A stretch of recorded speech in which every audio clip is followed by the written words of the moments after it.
Good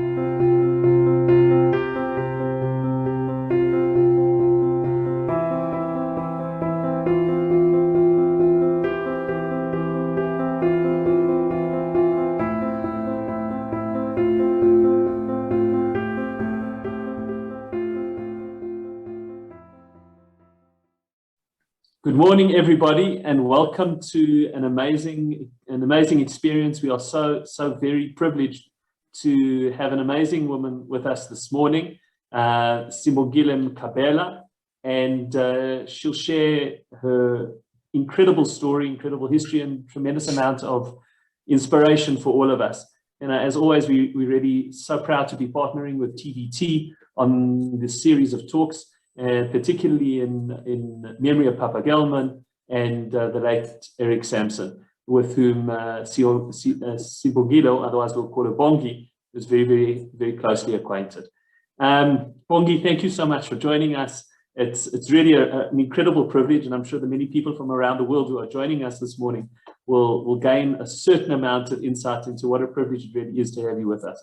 Maybe we could just start with you giving us a bit of a background, where you come from, your family, your rise as a student leader up to 1976 in Soweto, and your development as a woman leader in general.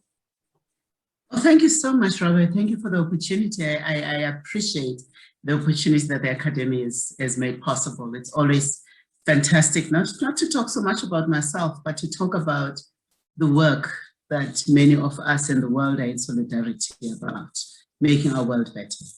And that's probably been a message that's been planted in my heart even as a child. As you know, I was a student leader. I come from Soweto, and not only in Soweto in South Africa, but in a township called Zola. Now, the Zola township was known to be what was called the Wild West. Lots of criminal actions and so on, which I don't really quite remember. What I remember most is it's just growing up. It's growing up with what I thought was everything, which was just the way we all were, you know, as kids. You don't discriminate amongst yourselves. I also remember very strongly growing up in a very strong faith-based family. My family was very strong in church. You could miss out on many things, but there were two things you would never miss out on: going to school and church. So my faith was important. I come from the family that says night prayers, wakes up in the morning, your mother saying prayers in the morning before you leave for school.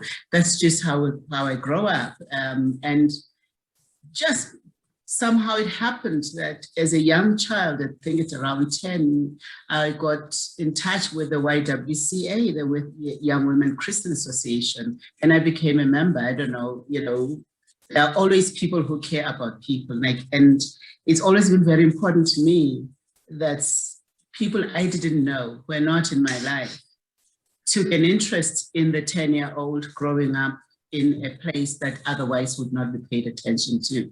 And I think those women contributed a great deal to make me who I became, because from a young age, they taught me simple skills: cooking, baking, loving those things, love working with my hands. But they also taught me to think and to appreciate books. And so I started going to libraries and loving reading, and that all of that forms my young self. And of course, I would then become a member of a group that we called the Teen Outreach Christian Club.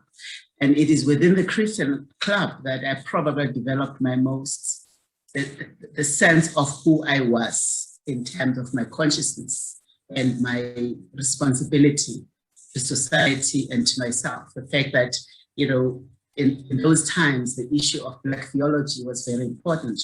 So looking at faith from the perspective of young and Black, and looking at a God who associates with me and who made me in his image was very important. And so I suppose that part of our, you know, rebellion, our fight against apartheid was also about our fundamental selves. So it wasn't just fighting about our material selves, but fighting for our spiritual selves and who we were and our rights to be and our right of being. It's really a profound parallel, because we also see, when we look at the American civil rights movement, how the role of spirituality, and in exactly the same way, played a similar, if not identical, role, where, as you put it, the being made in the image of God endowed people with the sense at the end of the day that everyone was indeed created equal, which is possibly one of the Bible's biggest contributions to the development of thought in the Western world. That equality, since everyone is in God's image, that there is no difference. I think speaking from our faith perspective, very, very interesting. This week in particular is in the American civil rights space is a very important week, because it's the week of the Selma March, and one of the prominent rabbis who actually marched there, very interestingly, came from Europe, but when he got to America, that's exactly what he felt. He was a very close associate of Reverend King, but that is essentially what motivated their involvement as well. And I think that for many of us, it's very difficult to understand. As a young girl, you now have these women that you can model yourself on, and you can aspire towards in many ways. But then you go to Soweto to school, and it's a very different environment leading up to 1976. Were you one of the only women leaders? Were there lots of women leaders? What was it like then? I think society picked to almost take women out, because there were many, as I recall, there were lots of us girls. But I'm also a girl that has always been comfortable in the company of male. And I suppose because my mother, who had no education, and yet from whom I believe I learned all my feminist understanding, as much as I learned about faith, I also learned about being a woman, because one of her rules in my household, one of our rules, was that my mother was saying, I'm bringing up children. I'm not bringing up boys, I'm not bringing up girls, I'm bringing up children. When I allocate chores to you as my children. So I think she would deliberately swap our roles and send my brothers to cook. As such, my brothers are the best cooks, they cook better than us. And send us to do something else that you would ordinarily think this is a task for boys. And she was very emphatic on us understanding that's besides the fact that we are growing up in an African family, you don't grow up with a choice of saying, I want to do or I don't want to do. Your mother tells you to do things. There is one place, there is no democracy, it's in the household, you do it. So, we learned seeing my brothers bow to her authority. My father was much more quiet, was a disciplinarian, but he came in later on in the story. My mother was always there every day, was in the story. So, you grow up with that. And so finding myself in school, there was a time when I found myself as the only girl in a class of boys. I don't know how that happened, but I just happened to be. I remember one of our teachers said, you're a rose amongst thorns. And I guess it became easy to dance around these thorns. 1976, I was attending a meeting as part of the student leadership, because I was already a member of the South African student movement.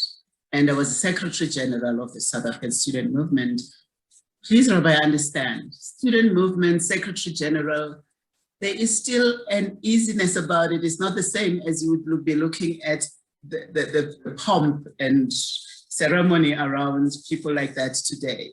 So it was a role that you played with pride as part of leadership group, people leading, growing you to be the kind of leader you wanted to be, So I was part of the mix of leadership in Soweto. And I think that came out of my Christianity and my strong faith, as well as just what you get exposed to as a young child. But I had also been personally affected by the use of Afrikaans as a language, as a means of instruction, because that had cost me a year of schooling. Now, I told you that if there was one thing I'm going to interrupt you just for a second, just to make sure that everyone around understands the context. Yes. We've got people maybe who joined us from Europe and the States who might not know the context. So just to give everyone some context, in 1976, the apartheid government decided that it would impose Afrikaans as the language of instruction in schools, which essentially meant that the teachers would have to speak Afrikaans. And this is a huge disadvantage for people. I mean, I speak for myself, and I was not, my first language is not Afrikaans. And if I would have to learn maths in Afrikaans, it would automatically disadvantage me. And the black students, you know, as Bongi is saying, rose up and said, you know, why can't we be taught in English? Why do we have to be taught in Afrikaans? It's going to automatically ensure that we lose a year of schooling. I think, you know, today, after in the middle of a pandemic or towards the end of the pandemic, maybe in some parts of the world, but we know what it's like to lose a year of school. But you all know that you're going to go back to school. If this Afrikaans language of instruction had continued, it would have meant people would not only lose a year of school, but the rest of their schooling would have been impeded, and they would, you know, get less out of it, which is entirely the intent of the apartheid regime. So I interrupted you, so take it. Thank you. Thank you for explaining that. But we were already organizing ourselves as students. We were very organized. So when they imposed the issue of Afrikaans as an organized student body, which was the South African Student Movement, we felt we needed to take this matter up. And I just happened to be amongst those who felt strongly. I do feel strongly about a lot of things, but I felt strongly about this particular matter and its unfairness. It did not directly affect me personally, in that at that time I was finishing high school, and I had escaped from the school that had decided to pilot this as their test case. I had escaped, so I was now finishing high school. The fact of the matter is, it was going to affect every other Black child coming behind us. And for that reason, and probably that was the main reason, we had to stand in the gap and fight for those children who at that time probably did not even understand the meaning of this imposition onto them. And so as a student body at that time, we stood up and we planned peaceful marches, but of course, the world now knows those marches turned out to be killing fields for children. It didn't end as well as we had thought. I mean, we had read the Martin Luther King's, the civil rights movement, so we thought we were ready for a protest. And we thought we know how governments respond to protests. But I suppose, you know, I think about it now, and I'm thinking there is always the naivety of youth. And probably that's why, you know, things happen when you're young, that we didn't, at that time, imagine that the apartheid government would respond in the manner in which they did. So I ended up actually being one of the 11 accused who were finally prosecuted for 1976. There were 11 of us. The trial was called Soweto 11, and I was the only girl amongst the 11, and was prosecuted and imprisoned.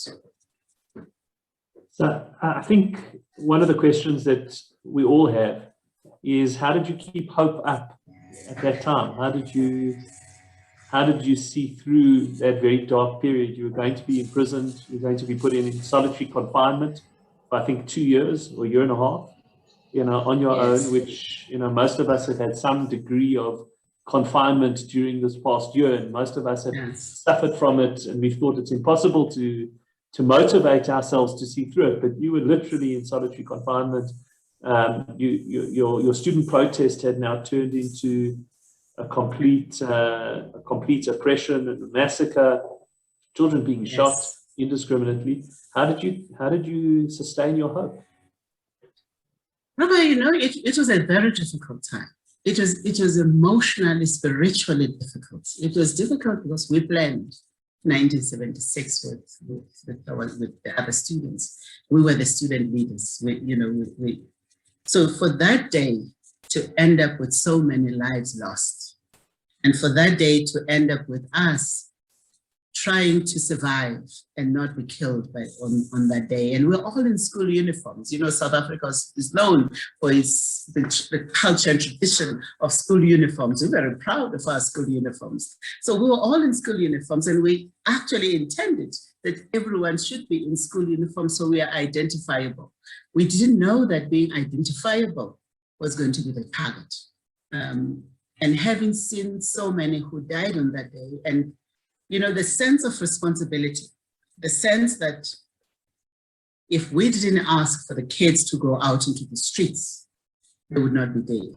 So, you know, that deep feeling of responsibility, disappointment, but at the same time, I think for me, at that moment, the lines were drawn. There was no going back. What we fought for, which was now bigger than an issue of language, it was now about the system of education. It was about apartheid. It was about everything else that was oppressive in our lives. And we could not go back on that struggle. And, you know, people had paid the highest price. So the price of solitary confinement and possibly dying, it was, as you sit in solitary confinement, you could be dead any day. You come to terms with it. You come to terms, you look at the possibility that you could be dead, and you accept that. You accept that that's where you're going to be. The one thing that kept me in good spirit, if there is anything called a good spirit in those times, is the two things: my deep belief on liberation and the importance of liberation, and that there was no one who had the right to make me as a Black child live in the manner that we lived.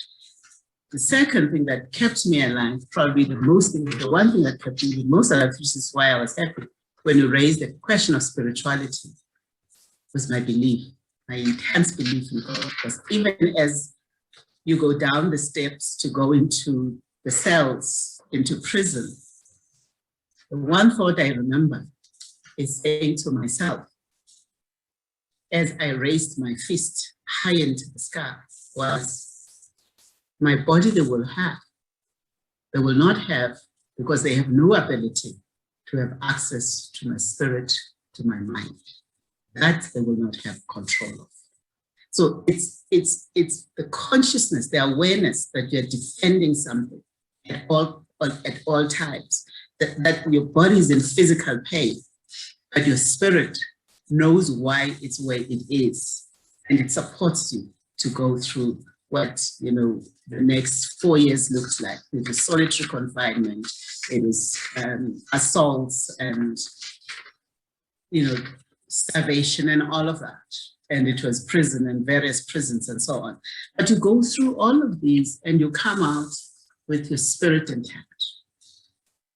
Did any of the parents of the kids that lost their lives, did anyone ever blame you? Turn to you and say to you, it's your fault? You know, Rabbi, the one thing that has not been celebrated about June 16 and what happened there is how everyone became part of the struggle. And I'm saying this because the people whose children had died were standing with us. And they were not standing in accusation. They were standing understanding why this was important.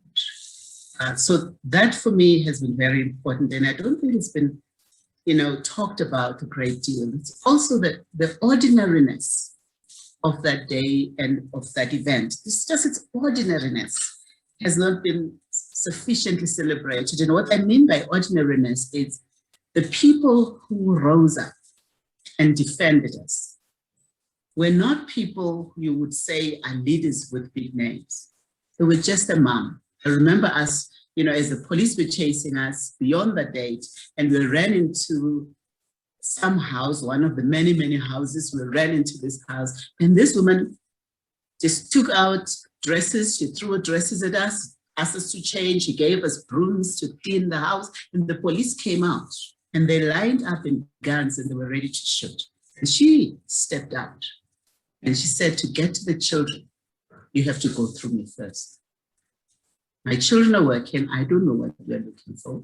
Well, we're looking for the children who've been running around. Says, I don't have those children. I have my children in the house right now. And for you to get there, it's me you have to get through. So it's that woman and it's that moment that probably made everything else. When you say livable, everything else made sense because you never stood alone. And what hurts me probably to this day is the amorphousness of the people who probably paid the highest price. Is that woman who stands in front of guns. I mean, we had about 15, 17 policemen armed and ready to shoot. And we have a woman who all what she's done is take a blanket and wrap it around her waist. She's just done that. She's just wrapped it around her waist. She's standing there and she says, through me, only through me, I'm gonna get to these children. It's the man who, as we're walking down the road, she says, where the hell, what's going on? Please get into my car. As you get into the car, he gives you the greatest shouting, and he's screaming, he's frustrated. But he says, where's your home? I wanna take you home, and he takes you home. He takes you home at a huge risk to himself. Because at that time, the streets are burning, the protest is all over. And this man drives you to your home where he has no business to be in the thickness of things. So it's those people and it's those moments that probably have kept me an activist, and I'll probably be an activist for life. I think the term that we use in Hebrew to apply to that type of action is chesed.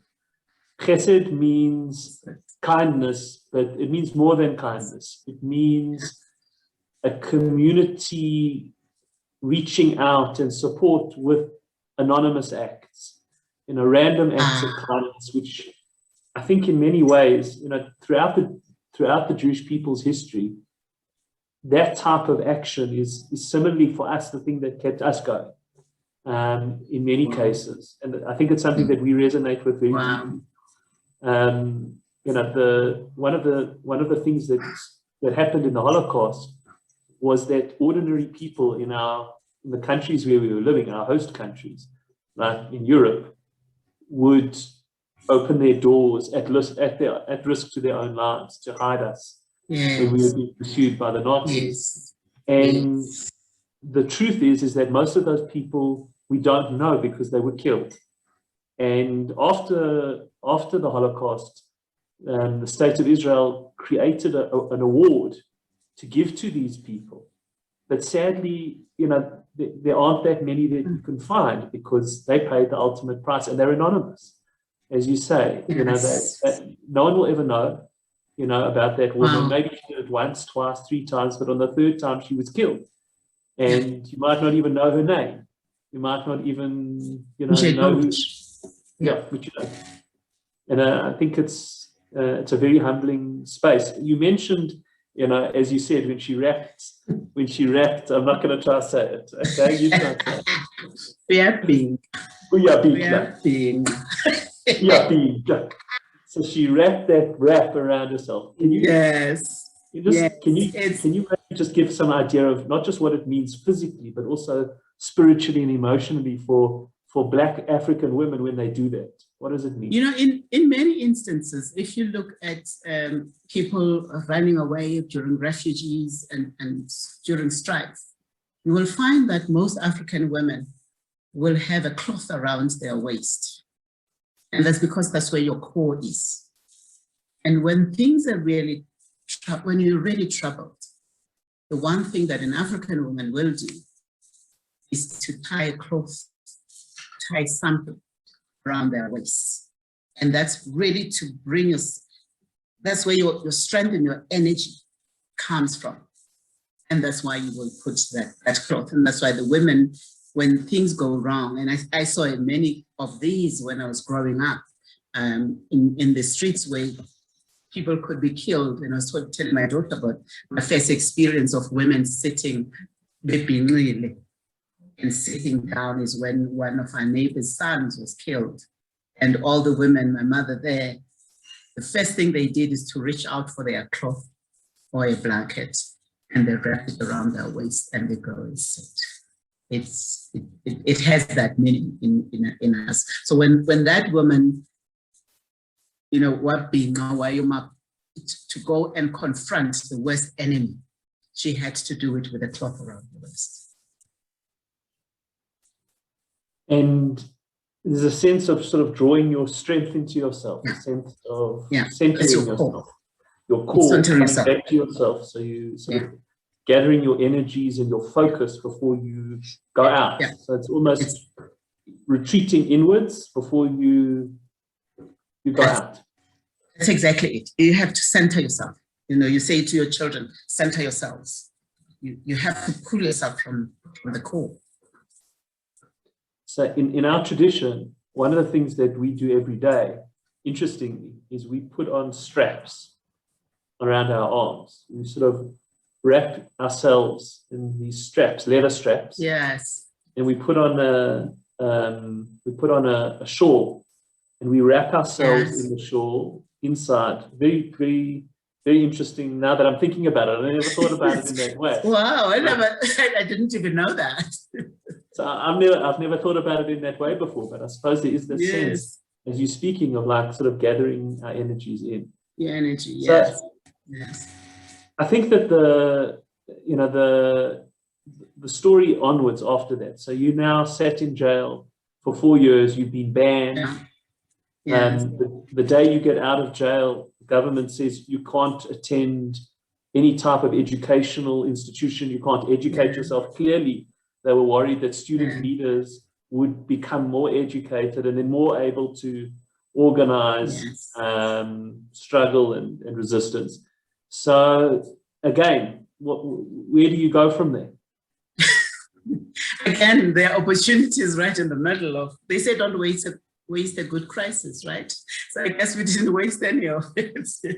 Because at that time, when I came out of prison, I joined the organization, the Black Session, if you know the Black Session. I joined them, but I joined them for training. I really joined the Witwatersrand Council of Churches. So I joined and became part of the Council of Churches, who were at that time setting up advice offices. And, advice offices are the pulse of any community. Everything comes there. And I felt this is a space where I wanted to be. I wanted to be in community organizing. I wanted to be at the cold front. I haven't finished my studies, and I had thought I would finish my studies. And now I'm banned. I can't go to school. But they wanted to set up in other townships, but my banning order restricted me to the Zola township.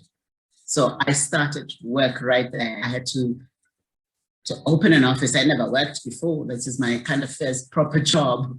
So I had to start this office, but work at community level, organize other people. I was alone as a staff member, but I must have been joined, I think, by 3 other volunteers who really were just young people living in the area, interested in their community.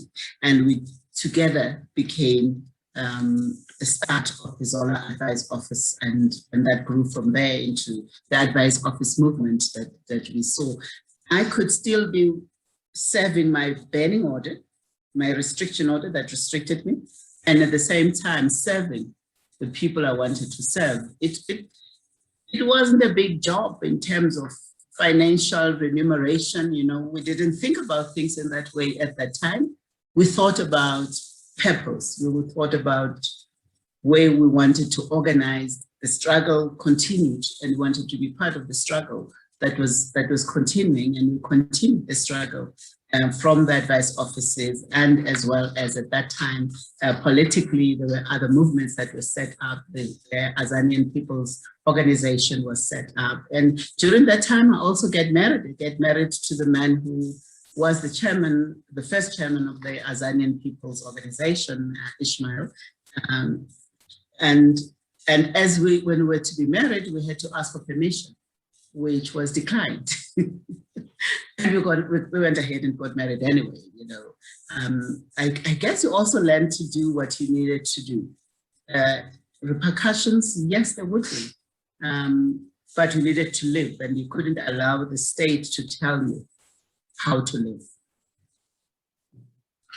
So you mentioned the tremendous challenges that existed at the time, but you all had this common sense of purpose in being a servant for the people. And it's definitely a rare characteristic that permeates people at certain times. As you mentioned, today, especially in the 21st century, everyone is far more focused on the individual. Everything is about I. And I think one of the difficult questions to ask is, how do you, to a large extent, sustain your hope and belief when you've seen that change? You're part of a generation of people who were selfless in many regards and who were very idealistic, motivated, particularly by spiritual ideals, that you were serving God and you were doing the right thing. And if you had to lose your life, you came to terms with it in solitary confinement because you were serving a higher purpose. But today, it's almost like impossible to use those terms. How do you, when you're talking about not just young people today, but especially in South Africa, where we've seen many of those people lose that idealism and turn to corruption and nepotism, and it's so disheartening. How do you maintain your hope, and how do you feel that you can talk to people today and try and inspire them with some sense of that? Oh, Rabbi, that's probably the most difficult question you've asked. It's very, very difficult to see, the very fabric of society disintegrating in the way in which we see it disintegrate. What keeps me hopeful is we have to get engaged. Citizenship has to come back. Working as an individual and getting what you get is, so long as someone else is left behind, even your success does not seem to be that significant. Not only because one person is left behind, but actually we are all family. In the end, you left behind. When I think from a family perspective, it's even difficult to say I can go forward when I know that so many of my family members, uncles, aunties, cousins, are part of a broader people who are marginalized and continue to be marginalized. And that all of us, and we have to realize this, it doesn't matter how much you have. When we were doing the children's hospital, this was the point. It didn't matter how much. It doesn't matter when we're raising funds and raising awareness and raising resources. But it doesn't matter how much you have. The reality of the matter is South Africa doesn't have the capability to treat children in the manner in which they could. We don't have the capability because we have not invested in our children, because we don't see our children. Until we can have the sight to see the children, to see their needs, to see the potential that lies in them, to see the gifts that they are to us, not only gift because they're going to be future leaders sometimes. I don't believe that children getting into a suspense account and you're going to, to have some rewards after that. I don't think so. I think that children, as they are at that point in time, they have value. And we have therefore to go to the wealthiest people and say, wealthy as you are, when life happens and your child gets sick and you can't take them to Europe, you will have to rely on what we have. And what we have, we don't have. And I didn't speak from just an academic perspective. I had gone through it. I had sat with my son after an accident, and I have said, take him to a children's hospital. And the paramedics have looked at me confused and said, "Ma'am, we can't. He will not survive the flight." And I was confused that why would you put him in a flight?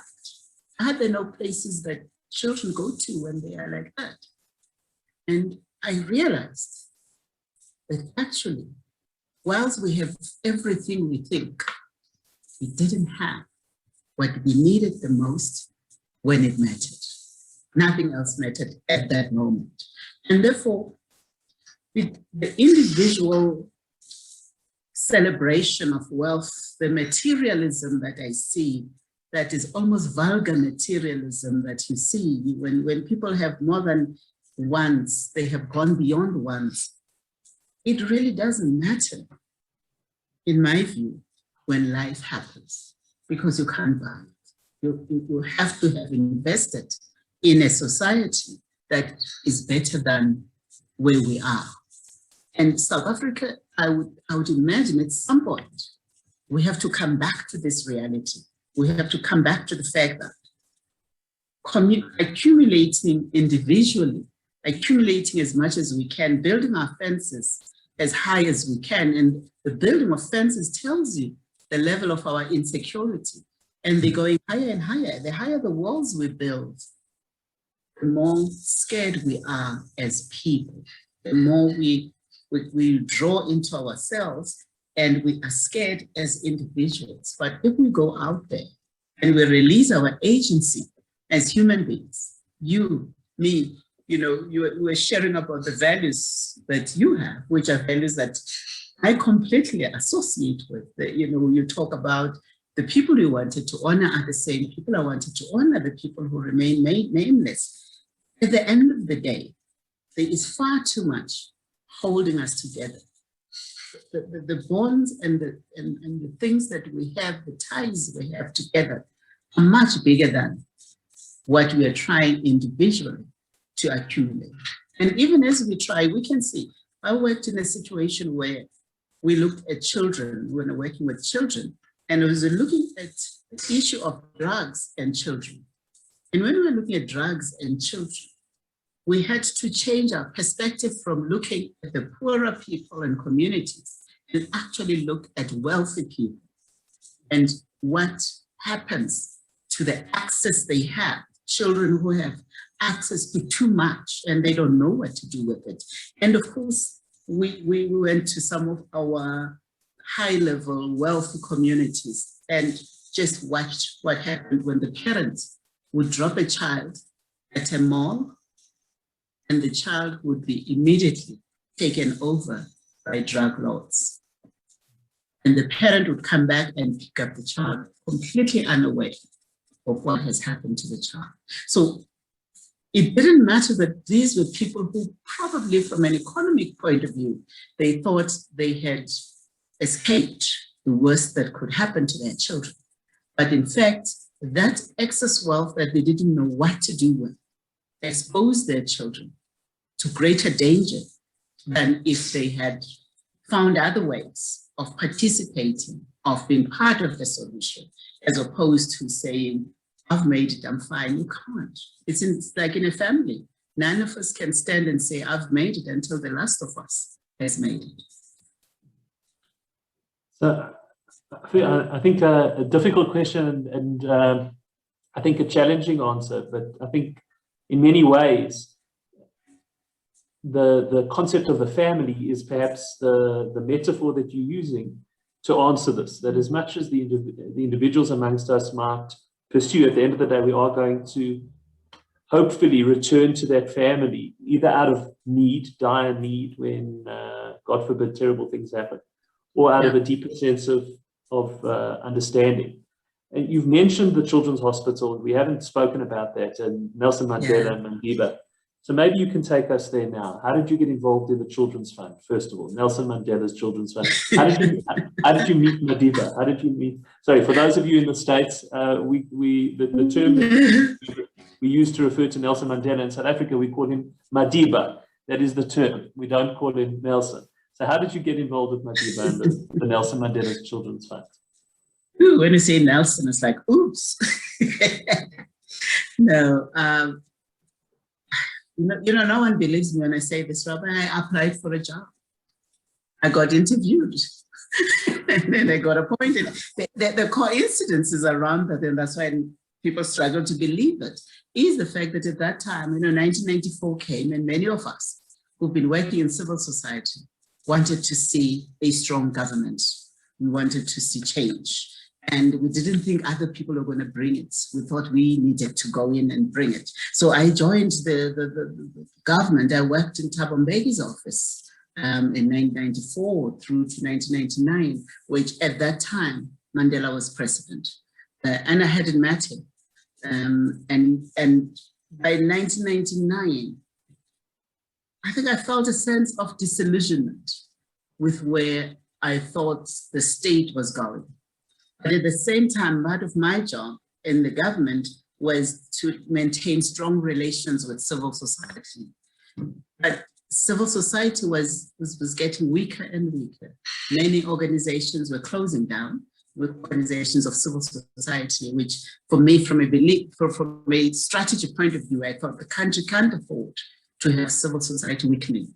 We need it, especially as you see, signs of disillusionment within government, when you see signs of what we now see as, materialism, corruption beginning to start, that at that point you're going to need a very powerful, strong, resilient civil society. And by 1999, I felt I needed to go back to my roots, and I went back to I wanted to go back to civil society. And it so happened that that was the same time when Mandela was stepping down from being president, and it was the same time when the Children's Fund was looking for a chief executive. And I applied for that job. I took a chance at it and I applied for it. And I was appointed as the chief executive. And that was the first time I really met Mr. Nelson Mandela. It's when I was going to take over his organization and be the chief executive of that organization. And from that point, I worked very closely with him. And I think we built a rapport between us, me, himself, Mrs. Grasha Machel, his wife. We all cared about the same thing, children, and where we wanted to take the agenda for children. One of the things that fascinated me about the Children's Fund was the opportunity to build our own resource base, because the Children's Fund, in the manner in which Mr. Mandela had set it up, had the potential to build its own endowment. Because, until we control our resources, we can't control our agenda. And part of the Children's Fund and my, don't to say obsession, almost preoccupation with wanting to build this institution was, it's an institution first that stands for children, but it's an institution that stands for us as Africans beginning to take over our institutions. There's one thing that Mandela said when he started the Children's Fund. He said, we should, and at the time it was 1994, he set up the Children's Fund as he was taking on presidency. And he said, we must begin to build elegant institutions, and institutions that can stand the test of time. And for me, it felt almost like a personal challenge. Can we do that? Because if we build those institutions outside of government, then we can hold any government accountable.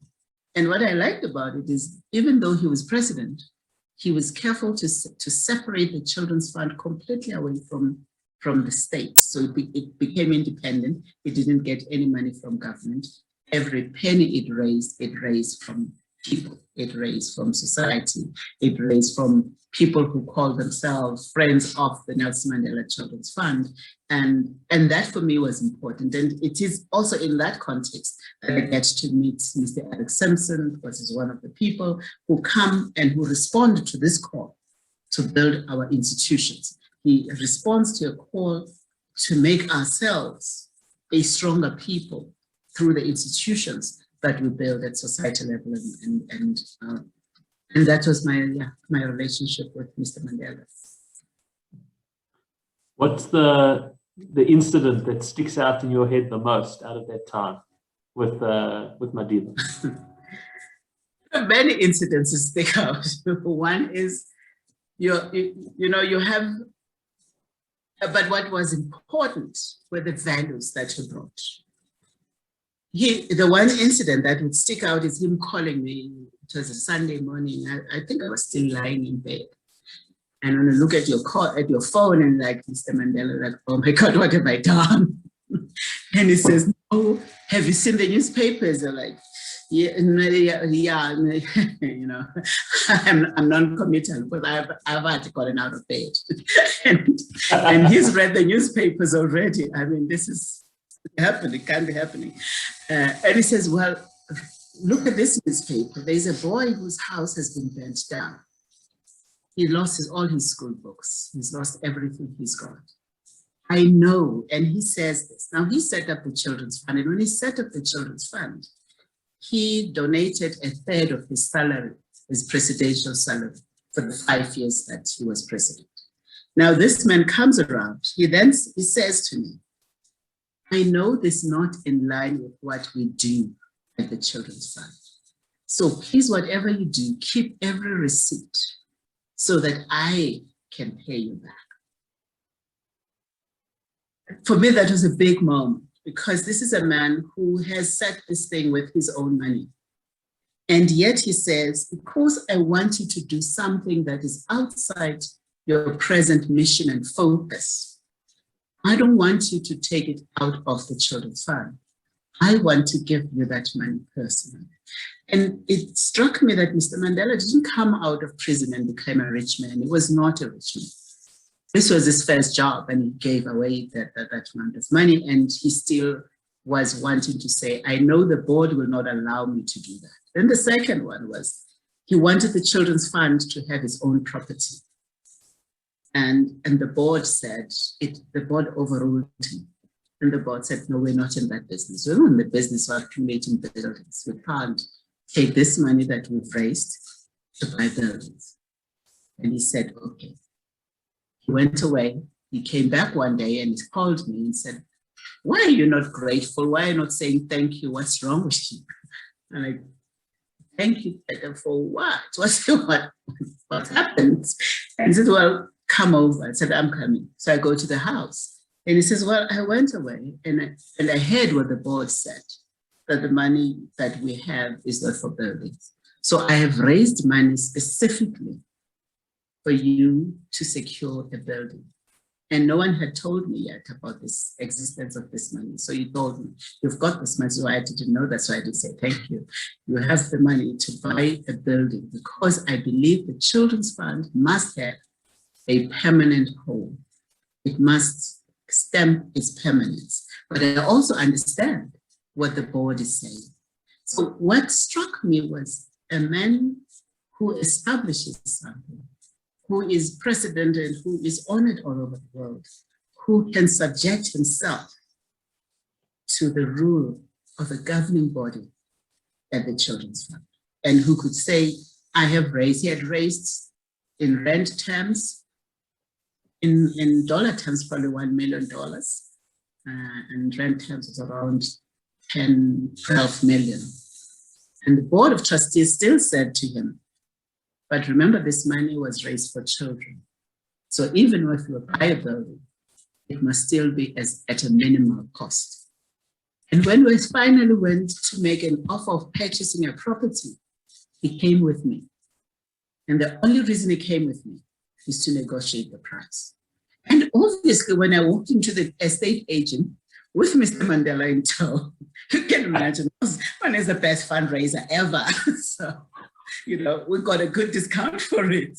It's an amazing sense of integrity. I think what you know, the sense of character that you're describing, it's very difficult today to think of any political leader that we can turn to, and, you know, that we can turn around and say, this person really is a beacon of values. And if we look at, you know, a variety of people who argue for equality today around the world, you know, they're very wealthy people. They're not giving away a third of their salaries to a foundation that they've made. No. And then when the foundation doesn't like what they say, well, you're right. They wouldn't do that. They would turn around and replace the board. I mean, we've seen this here and elsewhere. You know, how many of them would turn around and say, listen, I understand what you're saying, and you're right, but, you know, I'm going to then create something separate and pay for this out of my own money. It's a very different space. I think it's a poorer space for us. For many of us, we don't find people like that. One of the deepest ideas, and you mentioned it before, in the Torah, in the Bible, is that we get the leadership that we deserve. That if we create our families and our communities to aspire to certain standards of behavior, belief, care, then we will gain the benefit of being led by people who grow out of those communities and who espouse those values. But if we are not that type of community, then we will be led by people who espouse and they're mirrors for who we are. And that, I think, is one of the scary things when we look around the world today. We ask ourselves, where are these emerging leaders, and which communities are striving to produce them? I think that's one of the discouraging things that for many of us look at. We ask those questions. I think the last thing I wanted to deal with, and this I know is a very difficult subject, you've mentioned it already, is that the Children's Hospital. And it came out of tremendous tragedy for you. You've mentioned that your son was involved in a car accident, and when the paramedics called you, they said, he's been injured, and you said, well, then, take him quickly to the Children's Hospital. He was in Johannesburg, and you thought there was a children's hospital, but the only one that existed in the country at that stage was in Cape Town, 2,000 kilometers away. And sadly, your son succumbed to his injuries. Yes. And we can only think, after what you've been through in life and the trauma and the tragedy, that losing a child is literally the worst possible thing to go through in life. And yet you didn't give up, and you didn't lose hope. Yeah. Maybe what happened? Wow, that's the most difficult thing to deal with. Let me first deal with the easier one. Where we're going to find the leaders? They are there. I'm finding them. I'm working now with another foundation. I found them when I was the Children's Fund. I'm working with another foundation. What is going on at community level is amazing.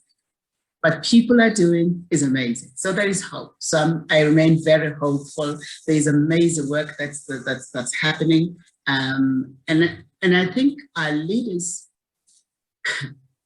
are going to have to either listen to the people or face the wrath of the people. Because at some point, people are going to stand. So that's the one part.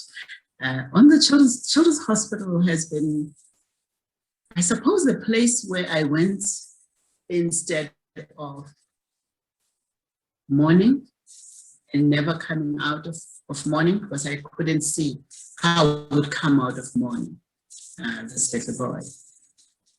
But it was also a place, I was in a space where I fortunately had leaders around me. I had Mr. Mandela, I had Dr. Motrana, who was part of the board, who believed we needed to do something. That whilst we have lost our son, many other children would get lost. Bongi, I think we've lost you for a second there. We're going to try and get you back. Hold on. Let's just try and get you back there. Oh, we'll get you back in a second.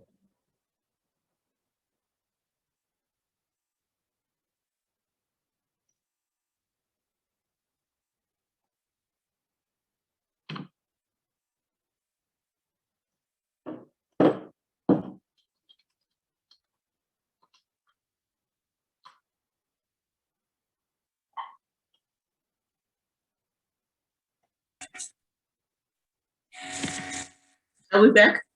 I think we are, yes, Bongi. We're back. Don't worry, we'll just wait for you to come on. Just wait for your video. Okay. Your video is not on yet. Let's see.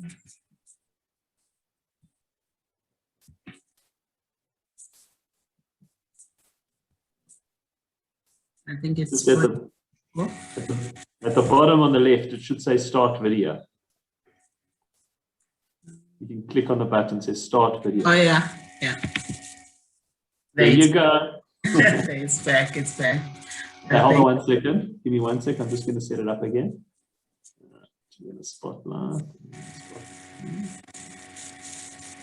Okay, great. There we go. We'll be finished in a couple of minutes. Okay. Right, so you were saying that it was a place where you went to instead of mourning. Yes. I think that's where I went. I went because I had the leaders around me, and the leaders were encouraging me and encouraging us as a family. And the family was standing. My husband was there. My children were there. And my daughter and I had started this conversation just in one of our trips to the hospital over the 30 days that he was in ICU. And we're talking about how difficult it is for parents to be at the place where we were. It was difficult for us to take care of him and take care of ourselves because you didn't have a place for parents to just sit and put your feet up. And also we were watching how children were treated in these big hospitals. It's a private hospitals, it's nice and everything. But when I saw a 5-year-old, and I think that's the memory that stayed in my mind the most, is the 5-year-old who was in a car accident, and she was unconscious when she came in, and I was just in the ICU. And when she came around, she looked around, and she was confused. She was confused. There was an elderly gentleman around her, and he was hooked up in all kinds of pipes, and I could see fear in her eyes. And I went out quickly to call the staff, but that moment when I saw that child and I saw her fear, it was a moment that said, why do we subject children to this? Why did a 5-year-old have to be in an ICU to witness the worst that life does to people, to see these things and to wake up from state of unconsciousness to come into this? So those are some of the questions. Of course, I started conversations with pediatricians as I was there about my son, but about child health care generally, because now you're observing the space where children come to and you're asking questions of pediatricians and they're sharing their frustrations. There are deep frustrations with the fact that they didn't have a place for children. And I suppose those 30 days of sitting there with my son were also very educational. They taught me a lot about our healthcare system. They taught me a lot about where we're failing in the healthcare system when it came to children. I with my son, who was heavily sedated, I would make the nurses and the nursing staff aware that he's there. Talk to him. When we have a conversation, tell him what you're doing. Just don't come and grab his leg. Tell him what you're doing. Talk to him. But all of these things were, if we're dealing with the staff that was conscious of children and how children behave, that staff would be a better staff, a better team to work with children. So when we finally, 31 days later, I'm standing there and I have to close his eyes. And we've lost our battle. And my husband is there and we look at each other and we know that we've gone through the worst. And Madiba and others are still asking us, as we're sharing some of our experiences, so where from here? And the idea of just renovating some stuff and making things a little bit better develops and grows into establishing a children's hospital. I must say it was frightening. It was a frightening place. And I guess that's the only place you can go when you're mourning, is to go to a place that frightens you, even bigger than the mourning. I would say to people, just suspend it. I'm going to come back and mourn, but I need to do this now. And driving that campaign that turned out to be a 1 billion rand, 100 million rand, $1 million campaign. We drove that campaign, but we drove, and that's why I say there is a great deal of hope, because we drove the campaign with South African citizens who wanted to participate, and they participated. We didn't have money. We didn't even have money to establish this facility. So it took South Africans who were committed to us building a better society for our children to participate in the building of this It took clinicians, scientists, and many other institutions that came and supported us. So we didn't do it by ourselves. We could never do it by ourselves. But the support we got drove us and got us to a point where many times, Rabbi, I must tell you, we're thinking, is this the right thing to do? And, you know, when Mr. Mandela was already in his late 80s, and we could see that, you know, he was no longer as strong and as powerful as he was, but he still believed in this. My last conversation with him, he had forgotten on many things, but the one thing he had not forgotten was the Children's Hospital. So his last question was, where are you with the Children's Hospital? And we're sitting there with lots of plans, and we're saying we're planning. He says, but you're still planning. I thought we're finished. I think it's coming. I'm just sharing the picture of the Children's Hospital over there, Bob. Oh, I see. That's why it looks like it's gone. Okay, don't worry. I'm just sharing it so everyone can see. So the last thing he said to you was, where are you with the hospital? Yes. So his last question to me was, where are you with the hospital? And when we're saying we're still planning, they're saying, but why don't you bring a few people with means around my dinner table? I will tell them why it's important to establish this facility. I would tell them why children deserve to have this. Bongi, I think, you know, from all of us. No, you're there. You're good. You're good. Oh, you can see me. Okay. I think from all of us here, it's been incredibly inspiring to be able to share your story and to be inspired by it. I think from the Jewish community's perspective, speaking for the Sampson family and for our whole community, it's been one of the privileges of the Jewish community to be able to implement our values with people such as yourself to build not just hospitals, but to build hope in many ways.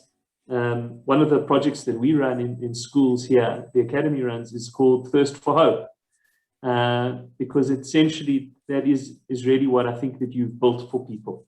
And I think from Mr. Nelson Mandela that you took in, and from the nameless people, as you called them, the anonymous heroes, who helped you when there was no reason for them to, that you have nurtured hope.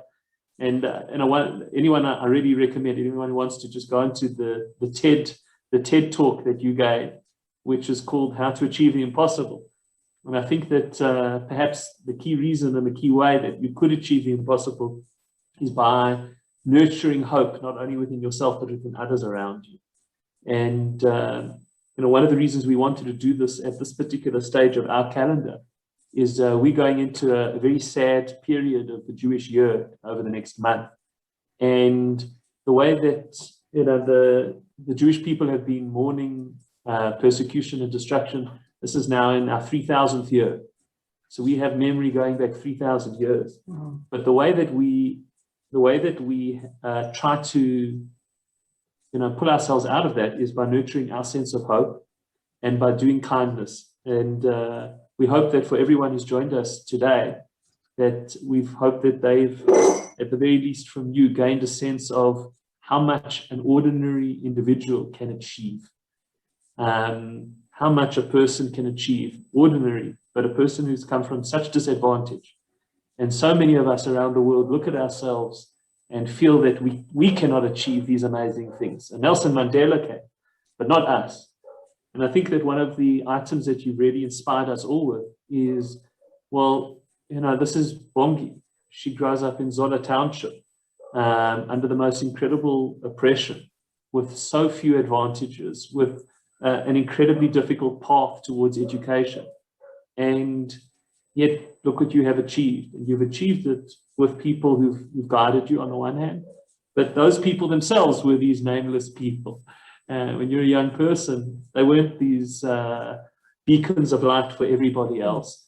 And that is something that you're seeing yourself in youngsters coming through the communities.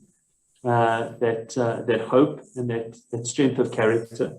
And I think for all of us, when we go into our month of mourning, the 3 weeks of mourning that we have, that it's something that we can think about, that we can think about how we can empower others, how we can stop doubting the impact that we can have, that we can believe, and we know, and we need to know that we can have this incredible impact on other people.